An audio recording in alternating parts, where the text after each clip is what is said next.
एक छोटी सी स्टोरी है दोस्तों कि हमारी संपत्ति के तो कई उत्तराधिकारी मिल जाएंगे, लेकिन हमारे कर्मों का कोई उत्तराधिकारी नहीं होता। हमारे कर्मों को हमें स्वयं ही भोगना पड़ता है।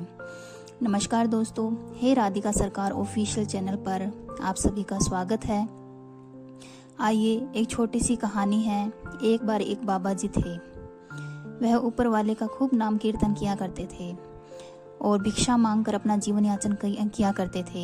एक बार भिक्षा मांगने के लिए शहर की तरफ रवाना हुए थे और शहर की तरफ जाते जाते बहुत तेज बारिश होने लगी और धीरे धीरे बारिश इतनी तेज होने लगी कि घुटनों तक पानी आ गया। फिर भी बाबा जी ऊपर वाले का धन्यवाद करते हुए, वाह भगवान जी, आपने तो माहौल बना दिया, आगे निकल रहे थे। जैसे ही वह थोड़ी सी दूर आगे जाते हैं तो वहाँ पे एक जलेबी वाला जलेबी निकाल रहा होता है और बाबा जी सोचने लगते हैं कि मैं उनसे जाके कैसे जलेबी मांगूं, और साइड में जाकर बाबा जी खड़े हो जाते हैं।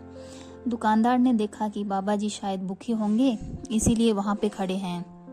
दुकानदार ने बुलाया, बाबा जी चले आइए, आप थोड़ा सा नाश्ता कर लीजिए। बाबा जी ने भगवान को धन्यवाद दिया, प्रभु आपकी लीला आप ही जाने, और बाबा जी दुकान में चले जाते हैं। जलेबी वाले ने एक प्लेट जलेबी और एक समोसा बाबा जी को दिया। बाबा जी वहाँ से खाना पीना करके उस दुकानदार को बहुत सारा आशीर्वाद दिया कि आपने मुझे भरपेट खाना खिलाया है, भगवान आप पर कृपा करे, आपकी 2-4 दुकानें ऐसी और बना दें। फिर उनका धन्यवाद करके बाबा जी वहाँ से निकल जाते हैं और अपनी ही मस्ती में झूमते हुए एक छोटे बच्चे की तरह पानी में उछल कूद करते हुए आगे की ओर बढ़ जाते हैं।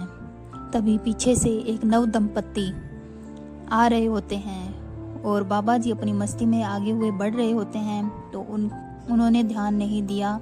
इसी बीच में थोड़ा सा कीचड़ उस दंपत्ति होता है उसकी पत्नी की साड़ी पर गिर जाता है और पति ये देखकर लाल पीला हो जाता है और बाबा जी को अपशब्द कहने लगता है। उसकी पत्नी उसे खूब समझाती है, छोड़ो ना, रहने दो, कोई दिक्कत नहीं है, साड़ी धो लेंगे।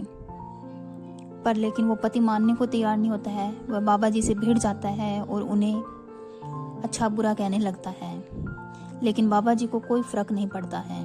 उन्होंने कहा, मुझे माफ़ कर दीजिए, मैंने ये जानबूझकर नहीं किया है, और फिर बाबा जी आगे बढ़ जाते हैं। लेकिन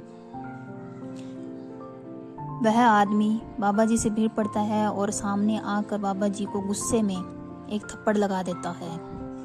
लेकिन फिर भी बाबा जी भगवान जी को धन्यवाद करते रहते हैं, वाह प्रभु आपकी लीला आप ही जाने, पहले तो इतना अच्छा माहौल बना दिया, बारिश कर दी, फिर गरम गरम जलेबी गरम गरम समोसा खिला दिया, और अब आपने गरम गरम तमाचा खिला दिया, भगवान आपका धन्यवाद। ऐसा कहते हुए फिर बाबा जी आगे बढ़ने लग जाते हैं। उसी तरह कोई फर्क नहीं पड़ता, बाबा जी को मस्ती में झूमते हुए आ रहे होते हैं। वह दंपत्ति होता है जो अपने थोड़ी ही दूर पर उनका घर होता है। उनका घर थोड़ा सा सड़क से ऊपर की तरफ होता है।